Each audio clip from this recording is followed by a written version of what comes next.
Welcome back to Just Scarp Radio on BJPenn.com. I'm your host, Cole Shelton, episode 68, ahead of UFC Vegas 49. We're first joined up by Renato Moicano to recap his UFC 271 win over Alexander Hernandez and discuss his future. He's hoping for a quick turnaround, and he has two names in mind, really fun fights I think you guys would really like that he wants next. And one of them is actually on this card, a guy that he called out. So really intriguing fights that he wants.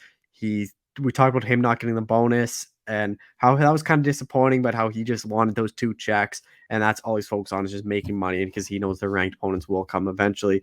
We're then going to be joined by Terrance McKinney to preview his fight against Faris Sahiam. It's kind of Groundhog Day. We already aired this interview, and then about the week before, sorry, a week or couple days before the fight, the fight ended up being off. So we just talk about how this kind of fight came together again, like why it took so long to get together after the last one was supposed to happen last year, and kind of how he's looking to kind of extend that momentum after that really good 7-second knockout over Matt Verhoeven in his debut. And then we close things out talking to Micheal Gillmore. This was talking to him when he's supposed to fight Johnny Parsons. He's obviously late last week as announced he's supposed to fight Ramiz Brahima. I usually don't keep these interviews in, but this is my first time ever talking to Micheal. He actually gave me a lot of really good stuff about the drop down to welterweight, why he decided to do that, his time on top. So a lot of it wasn't about his current match against Johnny Parsons and how just he kind of thinks this is do or die for his whole UFC career and how he has to win this fight. So really intriguing chat with Micheal. Be sure to share the show, subscribe, and thank you all for listening, and tune in next week for another episode. All right, we're joined by UFC lightweight Renato Moicano, who picked up a big win at UFC 271. Renato, how's it going, man? Very good, my friend. How about you? I'm doing well. Obviously, you have to be doing a lot better, picking up a big win. Like, how happy are you with that performance and getting that submission win? Man, I was happy. It was a really good fight for me. And Hernandez is a tough guy, explosive guy. I was in Texas, his hometown, but I did my homework. I had a great fight, and I'm really happy. When you went for the choke, like it appeared you hurt him striking. Like, was there ever any thought to try to finish him with strikes, or was it always to try to get that neck? No, I was trying to. I don't know because it's so automatic for me. I am always like when I feel the guy hurt, I always go for the jiu-jitsu, for the chokes, for the rear neck chokes. So I don't know. I just saw the position and I go for it. Did anything that he did surprise you in there? Yes, yes. Like the way he got up, because I I took him down and he was able to standing up again. So it was really it was really surprise for me that how explosive he was. He did a good job in like uh, standing up. I think you have your finger on the mic. You're really quiet. Ah, I'm There you go. sorry. Hey, Did it's you all good. hear? Yeah, we heard it all. Nice. Um, but fighting back in front of a crowd too, like what was that like for you? Man, what's really nice. It was really nice to see the like all the people like cheering, booing, all that stuff. It's really nice. I feel the energy from the crowd, and it was amazing. The interview, talk to people, see their noise. It's a really nice thing. And you got bumped up to the main card. Did you know why that happened? I think like Paris, the guy Paris. I think he couldn't make the weight, so they moved it up our fight from the prelims to the main card. That was awesome. Well, what was that like then, being able to be on the pay-per-view? I was really excited to be in the pay per view, because I was in the prelims, and I thought, man, this is a good opportunity to show my work and to speak it out when I finish him. So I was thinking about that, and when I got the submission, I start to talk as soon as they put the mic in front of me. So it was nice. It was really good for me to be able to fight in a main card like this, UFC main event. It was awesome. You were the first person to ever smit Hernandez. Did you know that? No, I didn't. What's that like? Because he's known for his jujitsu as well, so to be able to submit him obviously is a nice thing to do. Yeah, I think it's nice, but I don't really care. I don't really care too much for that. I just care about the win. I just care about winning. Doesn't matter if it's submission or decision or whatever. I just want to get that double check. That's something you brought up before the fight to me is how you were only focused on the two checks and it didn't really matter about fighting ranked guys. Like, how happy are you then getting both the checks? Yeah, I would be even happier if they give me the 30 check. Yeah, I was hoping for the 30 check, but all good, no worries. I went there, did my job, great performance, money in the bank. You know what I mean? So I need a next opponent, and I'm gonna chase the third check. You know what I mean? were you surprised you didn't get the bonus? Yes, I was a little surprised, but I really didn't watch the other fights. I just watched Tuivasa. He did a great job. He knocked Lewis out. Lewis is a tough guy from Houston. A knockout artist. He's a really hard guy to knock it out. So Tuivasa did a great job, and I'm happy he got the bonus. And like Douglas, the Brazilian guy, Mhm. was was a good fight, and he won a tough opponent. That guy, the Russian guy, he's very good, man. I can tell you, he's very good. So he deserved, the money. I didn't see the Cannonier fight, but I think I think they do the right thing. But I always want the money, you know what I mean? But that's okay.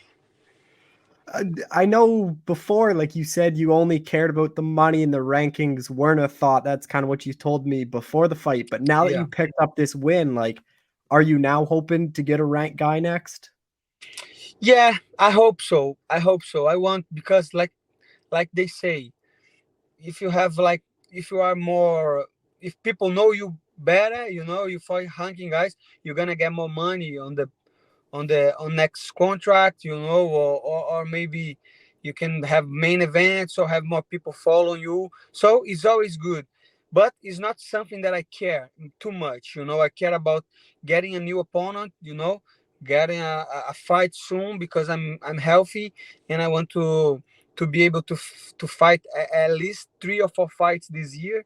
So that's what I care for.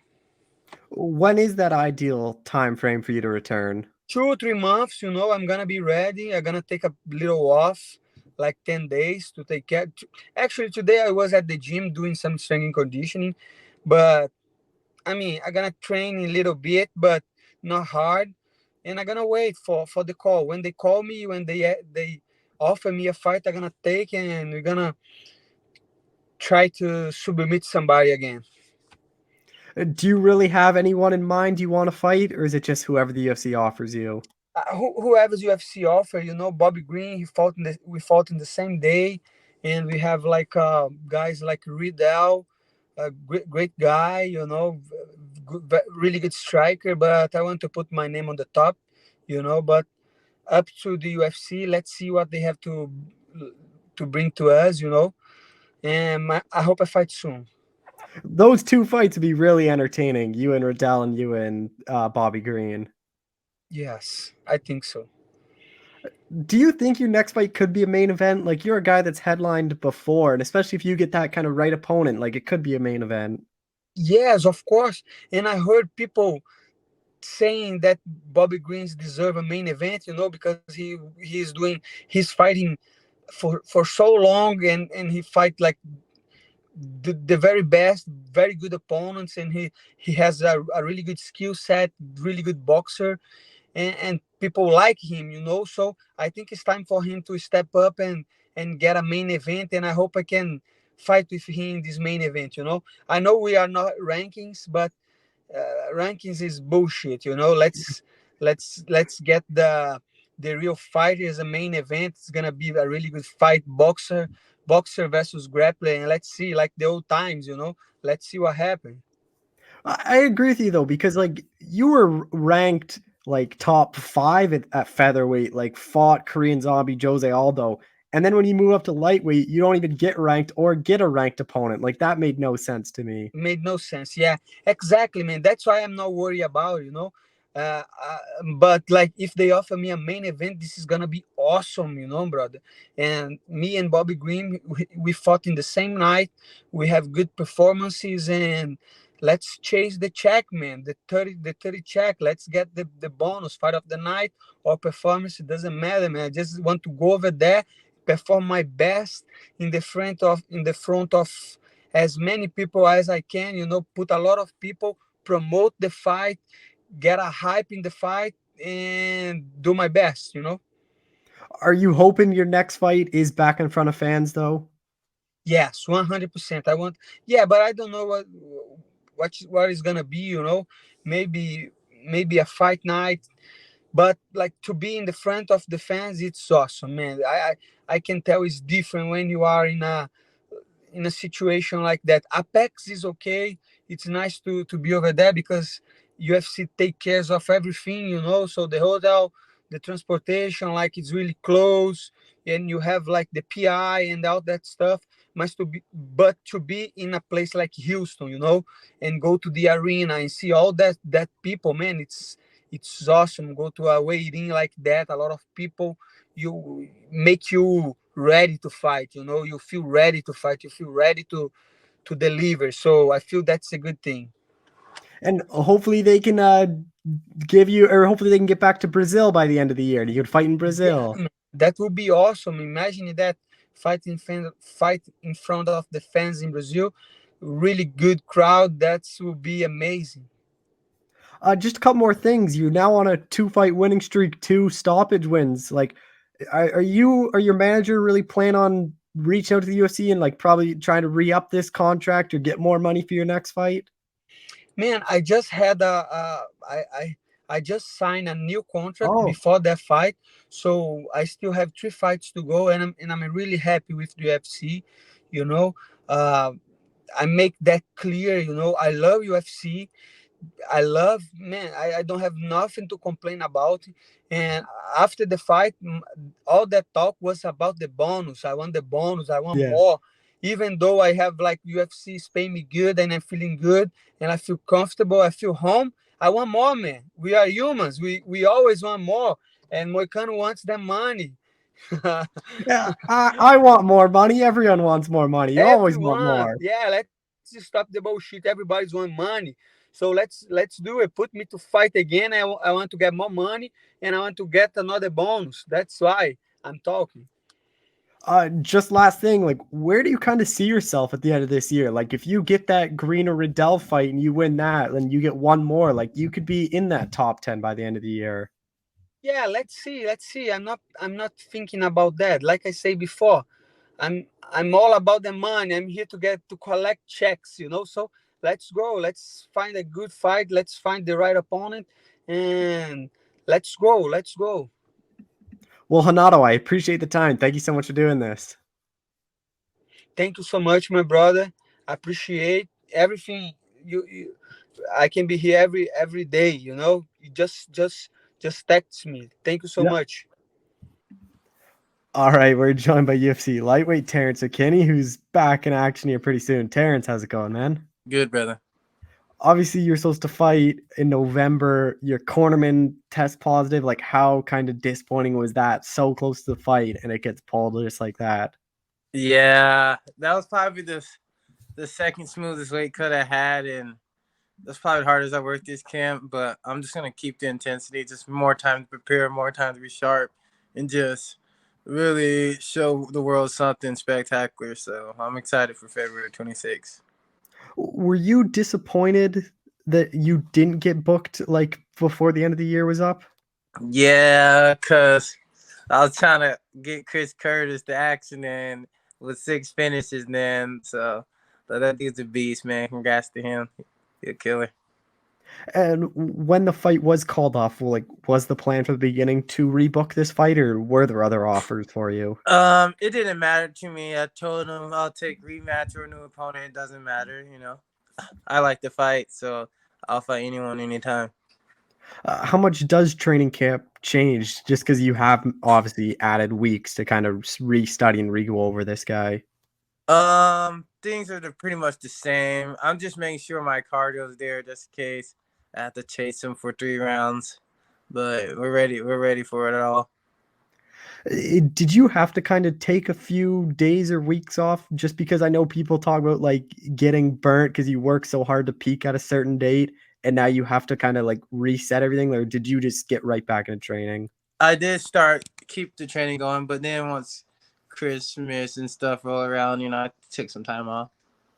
And have you noticed like anything else since kind of watching Faris, or is it kind of the similar game plan you already had? Definitely the same game plan, and just like I said, you guys know how I fight. I'm gonna be in his face, Like everyone says, everyone has a game plan until they get hit in the face. So we'll see what happens. What have you made of his run in the UFC? Because he's on a 2-fight winning streak, but that last fight, a lot of people thought he might have lost it. Yeah, against Jamie Malarkey, that was a Yeah, good fight, right? That was the last fight, Jamie no, he had Malarkey. the Luigi one where a lot of people thought he should have got 10-8'd in that last round, so it Oh should have been yeah, a yeah, draw. yeah, definitely. I agree with that. That was a close fight, but I just know he's very clean. If you let him dictate his pace of staying slow and just timing your jab as you step in, then he's a dangerous man. But I noticed once Luigi started getting on his head, it was a lot harder for Ferris to fight him, and then he ended up clipping him. So I already know what I got to do. Is cut the angles, get in close, and use my speed. He is a guy that is very elusive. Like he likes to keep his distance. Is that like something you're already working on in camp? Is like having to try to chase him down the entire time? Yeah, we're just not even chasing him down, just cutting him off. So making sure that back hits the cage, and I know it will because the kind of pressure I bring, I know his back's gonna touch the cage, and we're gonna go to work. Do you think he's gonna wrestle you once he kind of feels your power? Um, I if he survives, to be honest, but yeah, I think he will right away. If I hit him clean, I don't think he's gonna be a strike anymore at all. How do you kind of see yourself winning this fight then? Um, like you guys know how I come. I'm looking for the first round finish every time. I'm here to try to be a fan favorite. That's win or loss. I'm out there to kill or be killed. Where do you think a win over Freeze puts you in the division, especially if you finish them? That would be 2 wins, 2 finishes, and two probably impressive finishes in that. I think I could probably potentially get maybe a guy that's maybe ranked 15 or around that number. Cause Ferris is good, Jimmy Malarkey's good. Went the distance with what's his name? Don Brad Madry. Riddell. Went the distance with Brad Riddell in a fight, so that people know that I'm legit, and I'll be able to call out those names.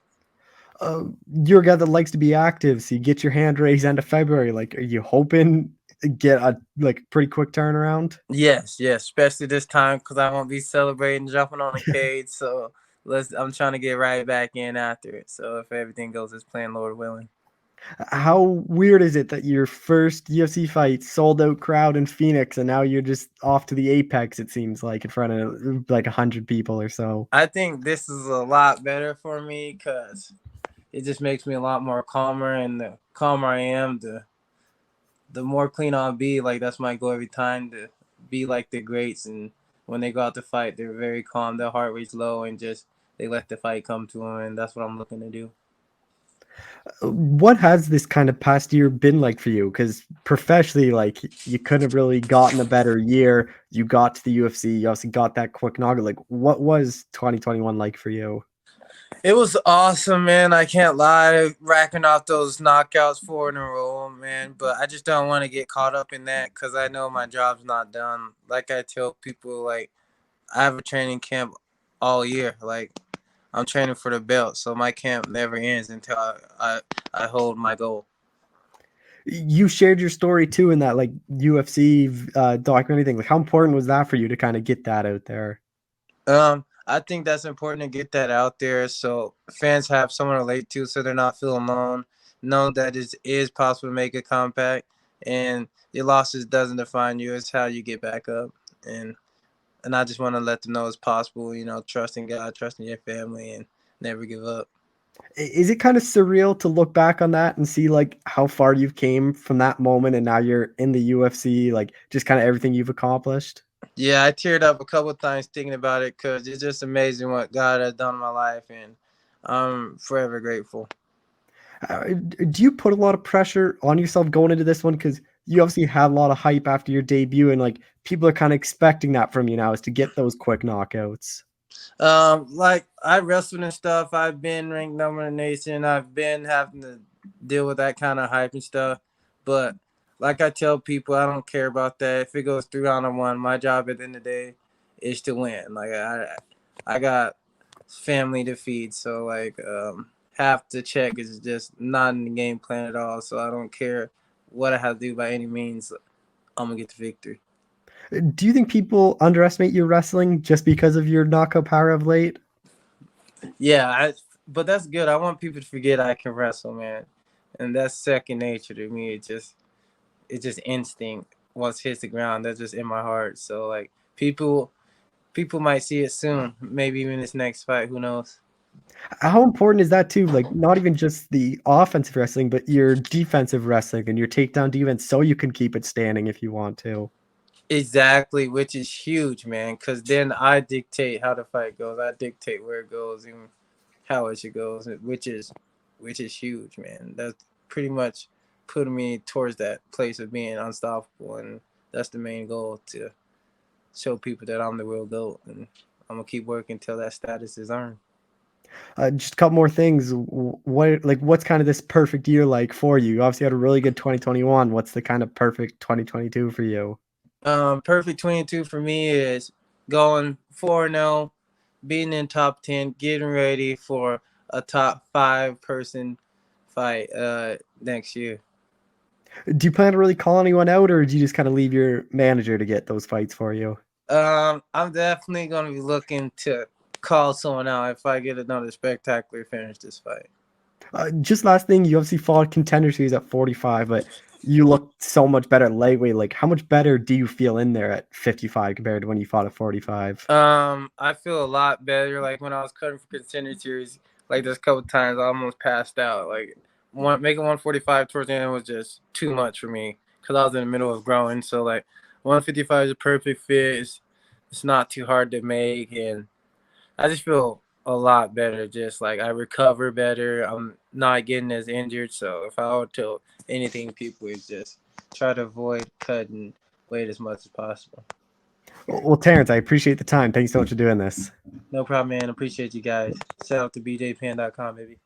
All right, we're joined by UFC welterweight now, Micheal Gillmore. Michael, how's it going, man? Good. How about yourself?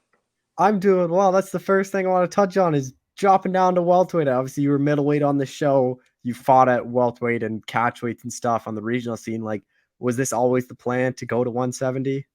Yeah, 170 is where I feel more comfortable at, size wise. Those guys at 185, for the most part, are just big monsters. When I stepped in the cage against Andre, I was only 191 or 192.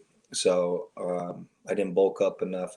And when you see guys at the top of 185, like um, it's the Yoel Romero that's Yeah. at 185, or Paul Costa or Marvin Vittori. Those guys, man, they're monsters. So I went up to 185 to get on the show and see what I can do there. There are some guys at 185 that I do feel size wise I can compete with. They're a little bit smaller guys, but I was told by Mick Maynard that I had to pick either 170 or 185. And 170 is where I feel most comfortable at, and where I feel like I'm going to have the best advantages for myself.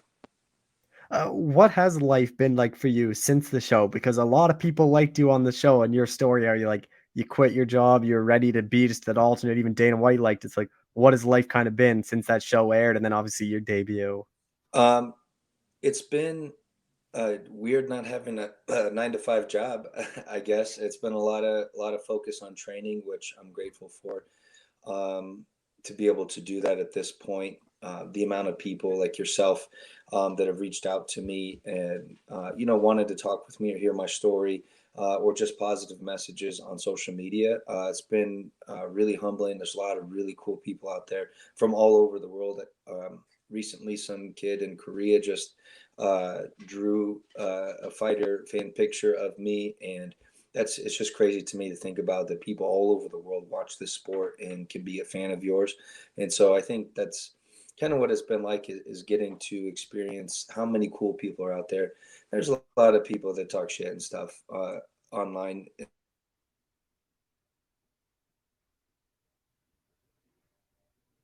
Oh, there you go. You're back.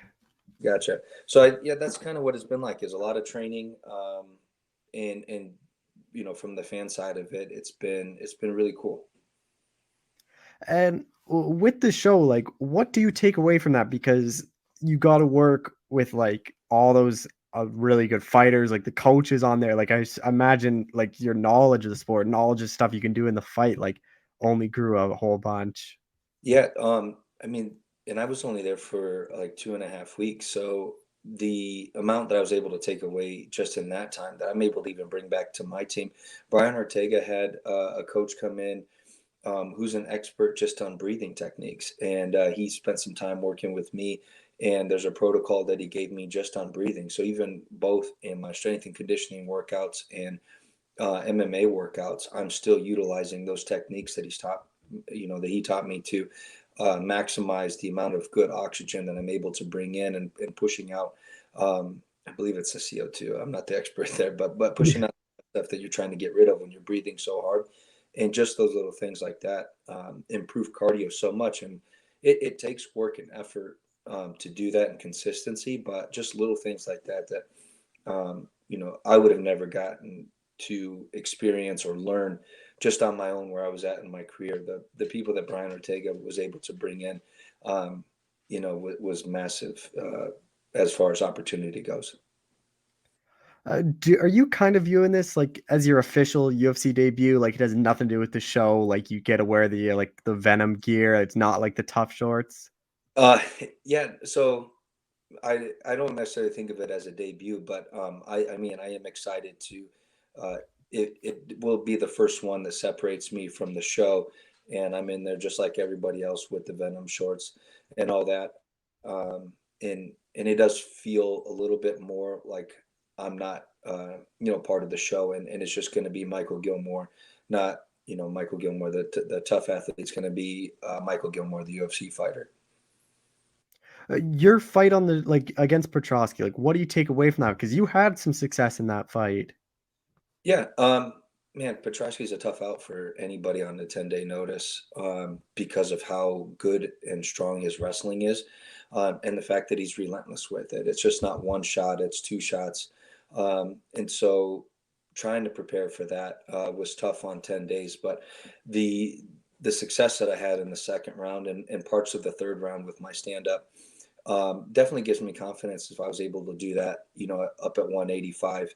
At 170, I'm definitely going to be able to bring that power that I have, that I had up at 185 back down to 170, with even better cardio, because I do have to work to cut the weight to get to 170. It's not it's not easy by any means.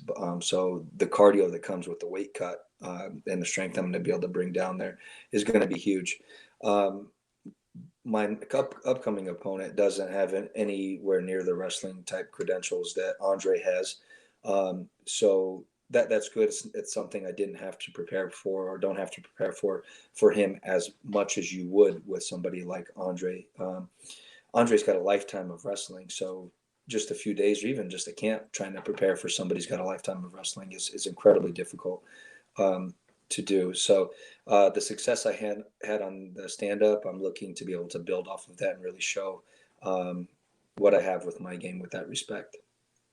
You sort of answered there, but I just kind of want to build on it. Like, how do you think you match up against Johnny? Because I think to a lot of fans, they kind of view this as one that's probably most likely going to be a striking fight. Yeah, I think based on what's out there, the people who have that assumption are probably correct, that he looks to be very into, his Muay Thai skills that he's, apparently he went over to Thailand to work on those and develop those skills. So that's where he feels more comfortable at. I'm a world champion in karate, so stand up is an area where I'm comfortable at as well.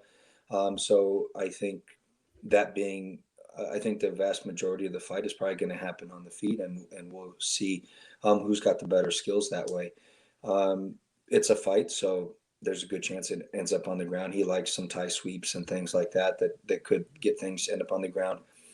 I did wrestle in middle school all the way through high school as well, so I have some of that. I mean, it's been a long time since it's been a main focus of mine, for sure. So it's possible to get to the ground, but I do think both of us feel most comfortable on the feet, which should make for an exciting fight.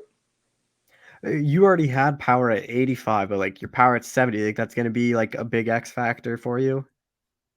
I think so, but I also think that from what I've seen with Johnny Parsons, he's durable. So I'm not at all relying on the. Sorry, my dog's here.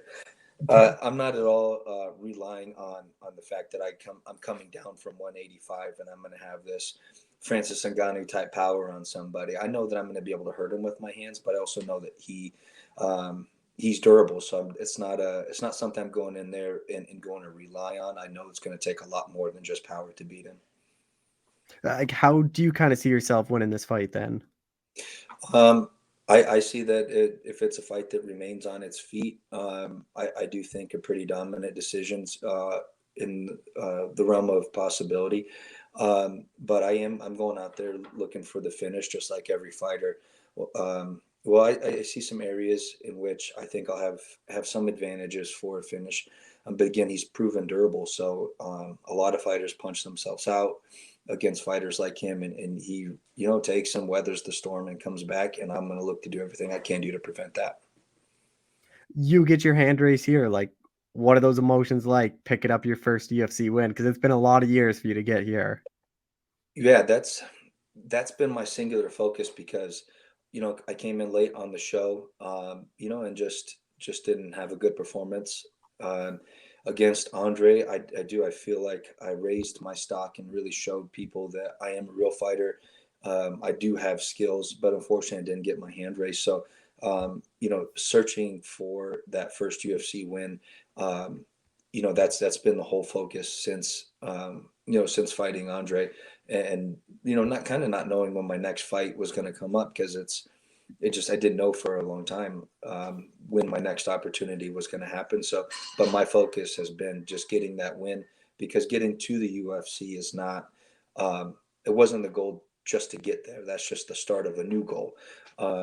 So I've kind of been, you set goals and you achieve them, and then you set new ones. And I've achieved a goal to get to the UFC, but that in no way is the end of those goals. And the next step in that list of goals is definitely a UFC win. You get your hand raised here. Like, are you hoping quick turnaround and like get to start stacking up these wins, or do you want a bit of time off? Obviously that depends on how you come out of the Yep. fight. But assuming things go well and I come out healthy, I want to be an active fighter. I don't want to sit around and wait for months on end. I would like to, carry the work that I've been doing with my strength and conditioning coach, and my team, and just keep that momentum going and stacking up the wins. I don't necessarily want to sit around and wait for a long time. And I think where I'm at, only getting my second UFC fight, that's not even a luxury that I would expect to have, one fight and long periods of time off. Plus, I've got a family to support too, so I got to stay as active as they'll allow me to be. The cut to 170, it's one you've done before. So, like, do you think it's going to be no problem, or do you think it is obviously more than what you'd have to do for middleweight? But is that not a concern for you? The weight cut's never been a concern. I go into every weight cut. It's just they always suck. That first, once you get the fight notice and you start to clean up your diet a little bit, some of the weight comes off right away. That last 5 to 8 pounds it's always the worst. I'm down to 70, 185 was no problem at all. But going down to 170, that last little bit, it always hurts, but I've never missed weight. And I've even, I was flirting with going down to 155 at one point, and I made catch weight at 165 before.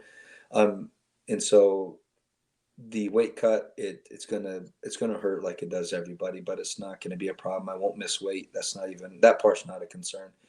The UFC PI was really nice, helping me with a meal plan and some supplements to follow. So it's been the first time I've had the opportunity to work with nutritionists like that, to really hone in not only the diet part but the nutrient part. So I think the weight cut itself is going to be what it always is, but I'm going to have some extra in me because of what the UFC PI has been helping me with.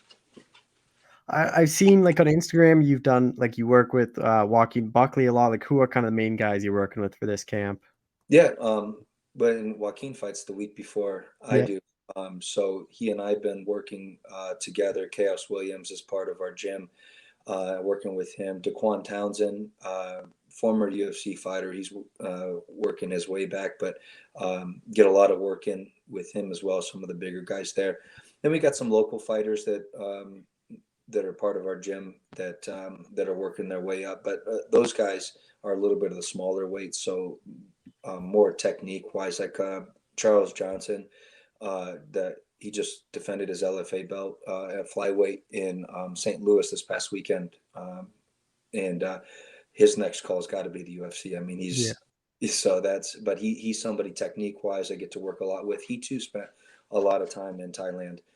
At Tiger Muay Thai, and so some of the Thai stuff I'm able to work on with him, perfect in preparation for what Johnny has to offer.